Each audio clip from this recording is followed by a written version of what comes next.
welcome and thank you for joining us for this episode of the Crexi Podcast, an insider's look at all things commercial real estate. In this show, we cover a broad range of topics that cater to CRE newcomers and industry leaders alike. I'm your host, Zach Cilman, the strategic lead for the intelligence platform, Crexi, and today we are thrilled to welcome Jeff Prang, the LA County Assessor. A little bit about Jeff. Jeff Prang is a nationally recognized leader in property assessment and public administration, serving as the Los Angeles County Assessor since 2014. Now in his third term, he oversees the largest local property assessment agency in the United States, managing valuations of more than $2 trillion in real estate that generates over $20 billion in annual funding for critical public services like schools, hospitals, and emergency response. A dedicated public servant with nearly 3 decades of experience, Jeff began his career in the Los Angeles County Assessor's Office as a special assistant to then Assessor Kenneth P. Hahn. He went on to serve 18 years on the West Hollywood City Council, including 4 terms as the mayor, where he championed housing policy, economic development, and LGBTQ+ rights. Under Jeff's leadership, the Assessor's Office launched a $120 million modernization initiative, replacing a 40-year-old legacy system with a state-of-the-art digital platform, one of the most significant technological transformations in the agency's history. His commitment to excellence has earned the prestigious Certificate of Excellence in Assessment Administration twice from the International Association of Assessing Officers, making Los Angeles County the only jurisdiction in California and one of just 58 nationwide to achieve this distinction. In recognition of his expertise, Jeff was elected president of the California Assessors Association, where he will lead efforts to uphold fairness and uniformity in property assessments statewide. Jeff holds a degree from Michigan State University's James Madison College and a certificate from Harvard University's John F. Kennedy School of Government. A history enthusiast, he enjoys genealogy and resides in Baldwin Hills with his husband, Ray Vizcarra, an award-winning music director at Warren High School in Downey. Jeff, quite a background. Welcome to the podcast. We're happy to have you. Thank you. Great to be with you. So kind of sticking with your background, I think it's important for people to get to know you a little bit. I find it fascinating just in talking to you before the podcast that you're from Michigan, but you've had such a decorated public service career here in California. I grew up in Michigan outside of Detroit, a city called Warren. Nice. Automobile town where General Motors has its technical center, and went to, as you said, I went to Michigan State, and after I got out of college, one of the first jobs I had was a sales job, industrial sales. Oh, wow. And they sent me to California on business. And the first time I came to California, it was in February. Leaving Michigan. Right. I didn't have a garage in those days. So Sure. if you grew up in Michigan, in February, the first thing you got to do before heading to the airport is spend 20 minutes scraping ice off your windshield, drive for at least 20 minutes through a little hole this big, waiting for your windows to unsteam, and got to Los Angeles, and it was, when I got off the airplane, it must have been 85 degrees. It was people wearing shorts and T-shirts, and I said, oh my God, what am I doing in a place like Michigan when there's a place like this? So it took me 2 years, but when I was 25 years old, I packed my car and drove across country. Well, we love to hear it. I had a similar situation. I lived in New York for 10 years before I came here and had a similar realization when I got off the plane in, I think, March and saw the people in shorts. So glad to be here in Crexi's based here in LA. Tell me a little bit about how you went from being, it sounds like a traveling salesperson, to getting into public service. Well, I've always been interested in public service. I was a nerdy little kid, even in elementary and junior high school. I always was interested in government and service. Sales was kind of something I did to pay the bills while I tried to find a pathway into being involved in public service. In fact, when I was a junior in college, I actually ran for city council in my hometown of Warren, Michigan. Oh, wow. I was an intern in the Michigan legislature while I was at Michigan State. But after I moved to California, I started getting involved in political campaigns. I met a guy named Kenny Hahn. Yeah. No relationship to the county supervisor by the same name. Oh, wow. But he was an appraiser in the assessor's office, and he was running for assessor in 1990. And after he was elected, he hired me as one of his special assistants to do community outreach and communications, which was my first position outside of an internship in government. And then you kind of pivoted to being the mayor of West Hollywood? So I worked for the assessor for a couple of years. I then moved over and worked for a member of the Los Angeles City Council for 4 years. And while I was working for that council member, I was also simultaneously getting active in the town where I lived, West Hollywood. I was appointed to a city commission, and in 1997, I ran for city council and was elected. At the same time, I was actually working for another city council member for the city of Los Angeles. But I left there shortly thereafter. I went to work for the LA County Sheriff. Oh, wow. For 9 years as a civilian communications policy advisor. All at the same time while I was continuing to serve on the city council. I was elected 5 times to the city council, starting in 1997. But the job I had just before coming to the assessor's office was as a municipal administrator. I served as the assistant city manager for the city of Pico Rivera, which is over in the San Gabriel Valley, southeast part of LA County. I came to the assessor's office in 2012. I actually came back as a senior advisor to the relatively newly elected assessor, also to help with communications and government affairs. And I was there about 3 weeks when I was there at 7:30 in the morning, and I heard somebody mention my name, and I walked out of my office, and the office was full of cops in raid jackets. Apparently, they came in and raided our office and eventually arrested the assessor and charged him with bribery and other charges of public corruption. So he was out of the office pretty soon after that. I remained there with the team as part of the cleanup effort to try to put the office back together in the wake of this public scandal, and that's when I decided to run for assessor in 2014 when the position became available. Yeah, I mean, that sounds like a pretty crazy time to step into the job. It was. I felt like I had just jumped onto a sinking ship, and obviously it's also kind of complicated because at the same time I was still serving on the city council. Wow. The city councils in small towns are part-time positions, so most still have a full-time occupation. But obviously, when you're an elected official, having proximity to another one who's got this type of problem is problematic. So I was glad to see him move out of the office to give the rest of us a time to rebuild the organization. And when I was first elected, my biggest priority was to restore public confidence and trust in an agency where people really need to have trust, because your tax bill is based on the work that my office does. And I think people want to know that we're doing our job with integrity, that we're doing it fairly and accurately, and that there's nobody putting their thumb on the scale that would impact people negatively or the government in general. Yeah, it sounds like that strategy probably from when you came into the office is, I'm guessing, very similar to what you do today in terms of how you approach the office. It still is fundamental to the foundations and on how we do what we do. One of the things I learned during that exercise, there's a management principle that says that you should never fail to take advantage of a crisis. So one of the things about this crisis, and it'll get into what we're going to talk about later on, was how inefficient and outdated the department was. When I was elected in 2014, we were still basically a paper-based organization.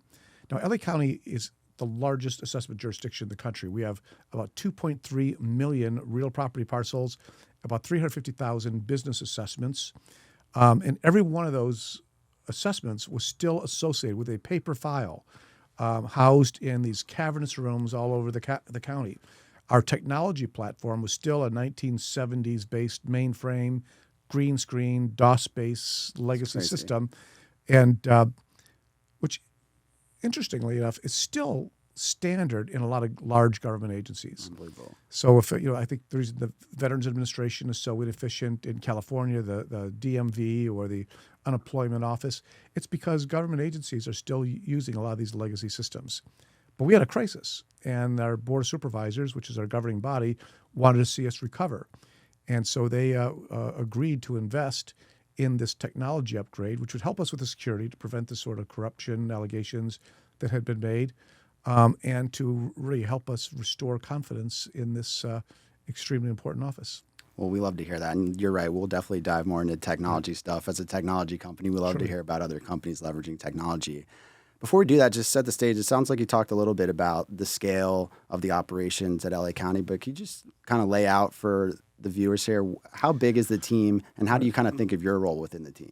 So we have about 1,400 employees. About half of them are real property and what we call personal property appraisers. We have a budget that exceeds $200 billion. We have over about 2.5 million parcels that we assess annually that this year were valued just over $2.1 trillion. We're responsible for assessing obviously both real property, which is land and buildings, but also in California what's called business personal property, which is fixtures, furniture, equipment, and machinery. Although we're also responsible for assessing aircraft, both commercial aircraft as well as general aviation aircraft, mobile homes, boats, and for some odd reason, racehorses. We are one department. That's a real oddity. There's professional racetracks. Those thoroughbreds get assessed under California law. We're one department in amongst several that each have a different piece of the property assessment administrative system in California. In California, the way it works, you buy a house, you record a deed. If you do new construction, you pull a permit with the city. Those deeds and permits come to my office, and then they're appraised for value. We then turn over all of our data to a department called the Auditor Controller, which is the one that assigns the tax rates, the direct assessments, and special assessments, et cetera. And then that gets sent to yet another department called the Treasurer Tax Collector, which issues the bills and collects the payments. So I'm not a revenuer. I'm not directly responsible for revenue. Revenue is a byproduct of what we do. The more efficient we are at doing our job, the more complete we are at doing our job, the more revenue there will be. But our decisions are based on fairness and accuracy, not with a mind toward revenue. That makes sense. I mean, it sounds like you've been at this for a while now, and you must have kind of a deep appreciation and love for what you're doing.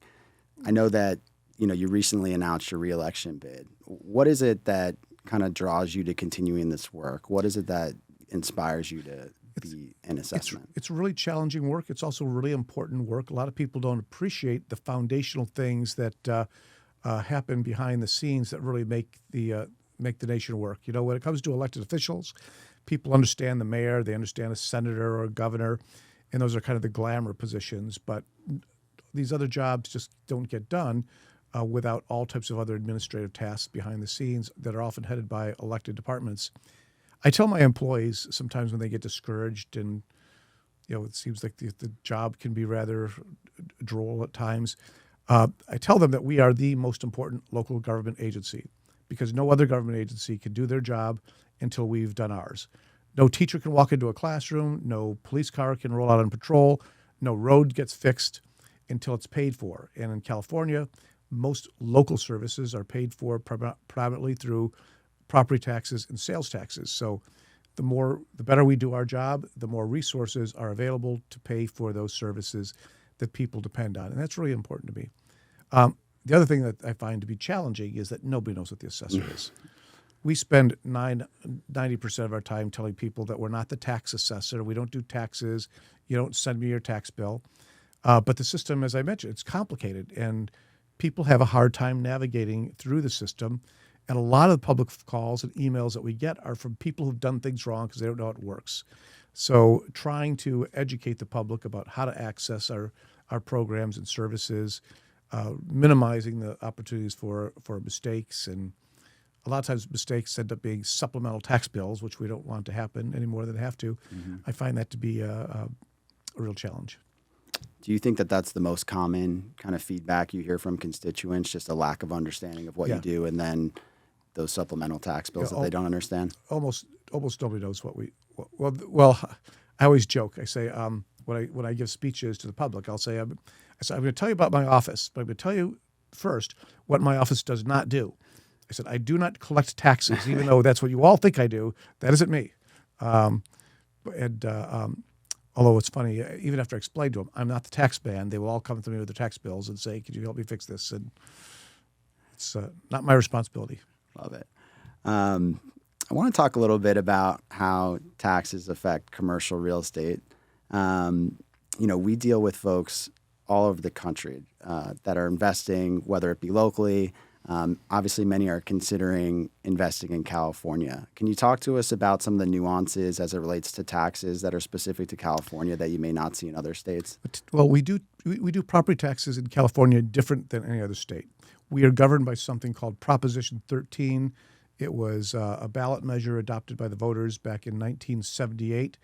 At the time it adopted, it rolled all property taxes back to 1975. Wow. They established 1975 as the oldest base year. In California, your taxes are 1% of your assessed value. And your assessed value is determined by the market value at the time of transfer. So, for instance, if you purchase your home for $500,000, and our appraisers agree that represents fair market value, your taxes will be based on 1% of that $500,000, and it will remain that as long as you own your home. $500,000 will be your tax base if you are there for 1 year or 30 years. It doesn't change with the market. Additionally, under Proposition 13, your property taxes will increase by no more than 2% every year. So there's our state Board of Equalization, which is like our state tax commission, will determine whether or not cost of living index hits 2% or not, but it will never increase more than 2%. So in California, your property taxes are stable. When you buy your home or your business, if you don't change ownership, if you don't add new construction, you know what your property taxes will be 30 years from now. So in some ways, it seems like obviously the property values tend to be higher in California because it's a desirable place to be. But once you get in from a tax perspective, you're kind of locked in at a pretty fixed rate at least as it relates to taxes. Unlike other states, property taxes in California are a fixed cost. Yeah. They may fluctuate radically in other states. I know that in Texas right now, property values are going up at a rather rapid pace, and a lot of folks are having a hard time with managing their property with those taxes. If you can afford to buy a piece of property in California and your income remains relatively stable, you're going to have stability with your property taxes. And if you're a homeowner and you've lived in your home for a long time, if you bought your home in 1975, you're in Los Angeles County, you're probably a millionaire when it comes to your property. Totally. With respect to talking to tax assessors, we understand that residential properties tend to be treated differently than commercial properties in terms of how you look at them. Can you talk a little bit about how your office looks at commercial properties versus residential properties? Sure. Well, the tax rate is the same for commercial property, business property, residential property. It's all governed the same. But we have in the appraisal industry, there's three primary methodologies on how we determine the value of property. The most common is the market approach or sales approach, and that's what you see with homes. We look at properties that have sold recently with similar features within a geographic area to try to determine what the market value is.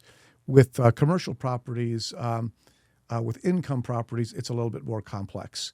And we'll use one or more of these different methodologies. The other two methodologies are an income approach, and the other one is a cost approach. With most commercial properties, we'll apply at least income and cost approach to doing a valuation, and if appropriate, even the market approach as well. Okay. That's interesting. Can you tell us about the Assessor Modernization project? I know we highlighted at the beginning.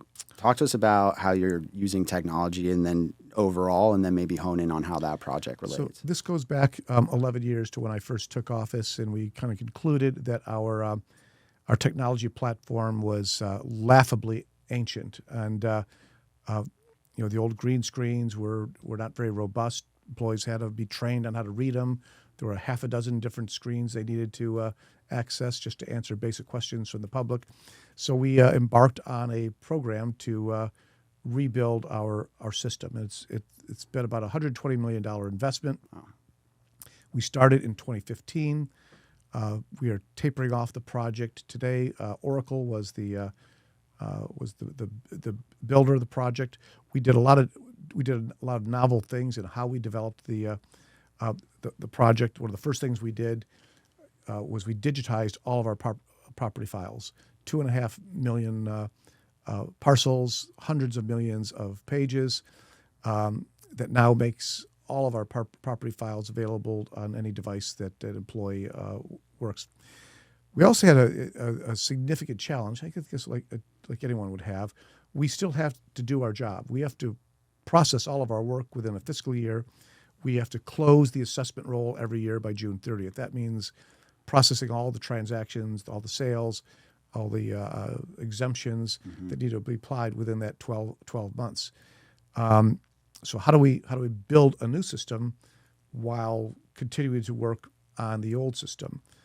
One of the lessons that we observed from as we studied this process was that government technology overhauls have a really poor track record of success. Mm-hmm. Here in Los Angeles County, the LA City Department of Water and Power a few years ago did a upgrade on their billing system. Total debacle. People were getting overcharged, undercharged. Some people were getting bills in the hundreds of thousands of dollars where they're used to paying hundreds of dollars. LA Unified School District did a payroll upgrade, also a debacle. One of the challenges we observed in that is how government does contracting. Government contracting is essentially a design, bid, build process. You come up with the specifications, you bid it out, you choose the lowest responsible bidder, they build it, they come back and plug it in, see if it works, and it probably works 50%. But I think you could probably argue that building such a complex technology platform is like buying an old house and you start tearing down the walls, you just don't know what you're going to find. Right. So we did a couple things that were different. One, we decided to apply an agile development approach, which is totally contrary to the way government does contracting. Mm-hmm. It's probably not the way a lot of government contractors like to work. They want the contract. They want the contract. Yeah. They want to be able to do change orders. Right. But we knew that there's things that we were going to learn as we went along that was going to require frequent change, and that could have ended up being a really expensive proposal. We also designed a system in which end users would be part of the design system, working along with Oracle developers. We wanted to make sure that end users were contributing every step along the way, Sure. so we wouldn't have that end of project problem where a lot of those nuances and details were overlooked. Are the end users internal to your department, or you also is this also part of the taxpayer experience in terms of interacting with your office? The end users themselves. No, the end users were our your people. Yeah. Here's a tiny little example that could have been overlooked. So parcel numbers are for property in LA County are 10 digits. Mm-hmm. And it's 3 digits dash 3 digits dash 4 digits. And people may enter that differently. They may enter it with dashes, with spaces, with dots, whatever the case is. We wanted to make sure, however the end user is using it, that it would anticipate those different uses rather than forcing everybody to use it in one specific way and deal with all the mistakes that may come along. So having people at the end users part of the development was really, really important. We developed it in incremental pieces. We called them 2-week sprints. We would develop a level of functionality, and we would not move on to the next one until that one checked out and worked in the way that our employees would use it. It meant that we weren't going to have a whole series of errors at the end that needed to be fixed. We were fixing the errors as we developed the system. So we built the new system side by side with the old system over the last 10 years. So when we went live with the project, we decommissioned the old mainframe last August. We didn't turn the new system on to see if it worked. It was already running in parallel with the mainframe. It just took over seamlessly, and we had none of the challenges that have plagued other government agencies with these large technology projects. So it sounds like a huge win, at least in terms of how you internally kind of do the day-to-day job within your office. I don't want to seem like I'm patting myself on the back, but I think we probably, more so than any government agency I'm familiar with, figured out how to do a major technology overhaul successfully, more or less on budget, without any major hiccups. That's incredible. Well, beyond, delivering under budget, and it seems like delivering something that works, what would be the impact for the taxpayers in LA County? It's a good question, and I have a really good example to share with it. So you know that Los Angeles had these devastating wildfires back in January. So in LA County, there was about 24,000 properties that were in the greater burn area. 12,000 properties were completely destroyed. A couple thousand more were partially destroyed. Several other thousand more may have had damage may have still been standing, but it's smoke damage or were negatively impacted due to the economics that the fire imposed on those areas. To add a little bit more details to that, in the first 6 months of each year, we start doing some economic forecasting for the county in their budget preparation. And we anticipated in December of last year that property values were going to grow in LA County by about 4%. Right. And they use that to help put their budget together, looking at.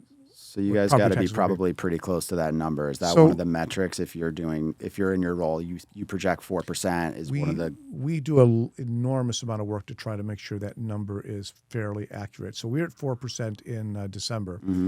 The fires impacted thousands of properties. So under California law, if your property is damaged or destroyed, we lower or eliminate the assessment to reflect that damage. And don't pay taxes on damaged property. We anticipated that the amount of loss of value from the damage would cause us to recalculate our projection from 4% to 3.25%. Doesn't seem like a lot. That's 0.75%, but that represented about $200 million in property taxes that was going to be denied to the city of LA, to school districts. It was and it would be something that will continue for several years until those properties are restored. But our new technology platform allowed us to build tools to help us to appraise those properties using AI and some other technology. We were able to lower the values and apply those adjusted assessments within 90 days, which meant that all those property owners were able to get tax refunds for that part of the year that their properties were destroyed by May. Historically, prior to this, the launch of our new system, we estimated that it would have taken about 100 personnel, appraisers, about 6 to 8 months to manually process all those assessments. So people who lost their property would not be getting these adjustments until later this year, and may not get a property tax refund until later this year or early next year. So that was a huge value. The other thing it did, when we recalculated our number from 4% to 3.25%, we did that anticipating that we're going to lose a lot of these personnel hours working on fire relief. But two things that occurred: one, the efficiency of our system, and we brought back some retirees to work on the on fire relief. We were able to save 45,000 personnel hours to actually do our normal role production work, and we were able to restore a lot of that lost assessed value. So our final number wasn't 3.25%; it was 3.91%, which was almost back to the 4% where we started. So that put over $100 million back into local budgets that we thought would have been lost. That's incredible. So it sounds like you leverage technology to solve a problem for taxpayers, be better within your department, and then deliver to people in a time of need during these fires. And depending on how you look at it, you could almost argue that the entire project to build this technology paid for itself in the first year. Yeah, that's always, as we're in the software business here, and if it could pay for itself in the first year, that's usually how you want to offer it to the market. Talk a little bit more about technology. I find it fascinating. It sounds like you're on the cutting edge, especially within your world. You mentioned AI. How does your team think about AI? How do you plan to use AI in the future? Is this something you're thinking about? We already use AI. We are thinking about it a great deal for a number of different functions. Although I have to say, I don't know that it will be as useful to us as it may be in other states where they do mass appraisal on an annual basis. In terms of the annual production for transfers of property, that's still under Proposition 13, more or less a manual function. Sure. But we do use it. We're going to be using it in more and more applications. We use it within the assessment appeals process. We get thousands of people who challenge their valuations. There's some people that have monetized the system and file hundreds of appeals.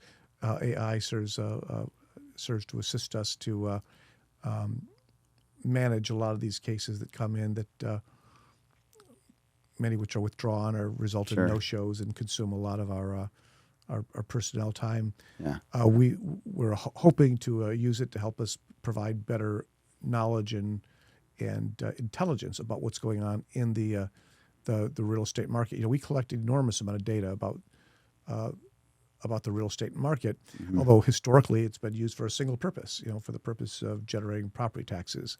But I'm hoping that through this new technology, through AI, that we can begin to position ourselves not only as the foundation of the property tax system, but also as a subject matter expert in the local real estate market, providing information that to the public, to policymakers, to help them make decisions about affordable housing, things impacting the homeless. A lot of the data we generate is purchased and repackaged by third-party vendors. And it's my view that if we're the owner of the base of this information, we should be able to provide that data to the public for free of charge. And I'm hoping that we'll be able to position ourselves that way in future years. So you're going to get into the commercial real estate software business. I don't know that we want to quite get that far, but we want people to be able to get a certain amount of information that's based on public data and get it from a trusted government source as opposed to have to rely on third-party vendors in some cases. Fair. Just last thing on the technology, we've heard a little bit about your homeowner alert system. Can you talk a little bit about that? Yeah, this is also a new system that a new program that our new system has allowed us to roll out. Somewhat simple in many ways, but in recent years you're probably familiar that there's an increasing number of cases of title fraud. Sure. People come in, they submit a deed and change the name of your property, and they'll leverage all types of financial instruments. And by the time you learn what's going on, it's a real hassle to get your property back, and you may owe a lot of money that somebody else obligated you to.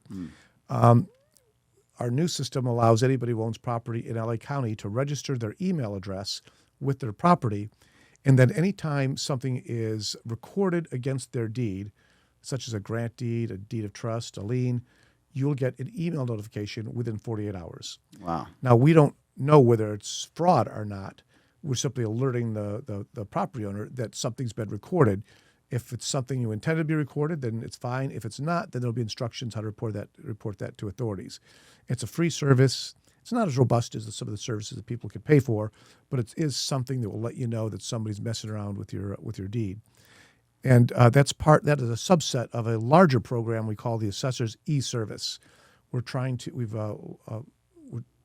provide as much accessibility to our office online as opposed to the traditional standing in line at a government office or printing things out and sending in the mail. So now anybody who owns property can register for their own profile with their property that will allow them to sign up for the homeowner alert, to file for exemptions or change their mailing address, or for example, file for the tax relief for Sure. disaster victims. And we're anticipating that this will allow people to do many more things for themselves without having to sit on hold for hours at a time, or have you drive to a government office and pay for parking and leave their job during the day. So it's a real benefit to the members of the public. I think people's expectations more and more is that you should be able to do it from your phone without talking to anyone. So I'm sure the taxpayers will appreciate that. We are hoping that the services that we provide can be done from any device, whether a computer or a smartphone or whatever. I love that. I want to talk a little bit about how you kind of think of leadership. Talking to some other tax assessors, smaller counties in other parts of the country, it might be a team of one or two people.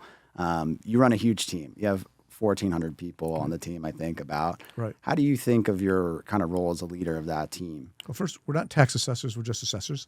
We don't do taxes. I always tell people in Los Angeles County, if you call LA County and say you want to talk to the tax assessor, you're conflating two offices. You probably want to talk to the tax collector, but you're going to be sent over to the assessor, and then you're going to be annoyed that you get the runaround. So there's assessors. This is in California. There's assessors and tax collectors, and they're separate. So my job in LA County, we're very large. I think, as far as best I know, my department is 2 or 3 times larger than the next largest assessment agency in the United States. Even though I am a licensed appraiser, appraisal work is not what I do. My job is about the leadership of the department, securing the resources that we need, investing in the technology, providing influence in Sacramento over policies that impact how assessors do their jobs. That's not necessarily the case with all assessors. There's a lot of small counties in California where the assessor answers the phone and goes out to do an actual valuation of property. Being the assessor from the largest, most populous county in the country I do feel a certain sense of responsibility. In California in particular, a lot of other assessors rely on us for our subject matter expertise on things such as aircraft or oil refineries and things that are really complicated. While my responsibilities are to the people of Los Angeles County, I also recognize that we have something to help our industry throughout the state and throughout the nation. I'm active with I'm president of our California Assessors Association. I'm active with the national association called the International Association of Assessing Officers. Because the one thing about the practice of assessment governance is that that property owners all should be treated the same. They should all be measured by the same yardstick, and everybody should be able to rely on us for fairness and accuracy and integrity. And I don't know that you do that in a vacuum. We have lessons that we can teach one another. My office has subject matter experts that we could share with other jurisdictions, and I think that's a really important role to play. Well, what legacy do you want to leave? Maybe not just for LA County, but just as someone that's had such a kind of vast career in public service. I want people to think that I was useful and that I contributed something to make this little corner of the world better. People don't trust. It troubles me a great deal that people don't trust government. They don't trust elected officials. I want people to trust me. I want them to trust my department. I want them to feel that we care about their needs, and that the time that I spent in this position, that we made this piece of government work better for the people. I want them to think I was accessible, that their issues mattered to me, and that I cared about resolving them. And I think to a large degree we've been successful in that objective. I think that's great, Jeff. As we wrap up here, are there any other parting words that you want to share with the audience? Pay your taxes. No. I say that on behalf of my colleague, the tax collector. I'm really grateful for the opportunity to share this story. Clearly, the assessor is not one of those elected officials that people pay a lot of attention to, although it's profoundly important foundationally. So I'm really grateful to have this opportunity to share a little bit about our office and our journey. I believe that LA County Assessor's Office has done a lot of things over the last few years that really provide a template for other government agencies to look at. And I'm hoping that the one thing I hope I can do before I leave this job is find a way to share these lessons learned so that others can benefit from from the work that we've done. Well, we love that, Jeff. Thanks for joining us and sharing your insights. We appreciate you spending the time. Where can people find you online if they want to get in touch? assessor.lacounty.gov. Thanks to everyone who tuned in today. If you enjoyed this episode, do not miss the next one. Visit Crexi.com/podcast and sign up to get the next episode delivered straight to your inbox. Of course, you can also subscribe to the Crexi Podcast on your favorite podcast app and check out our YouTube channel. Take care and be sure to tune in next time.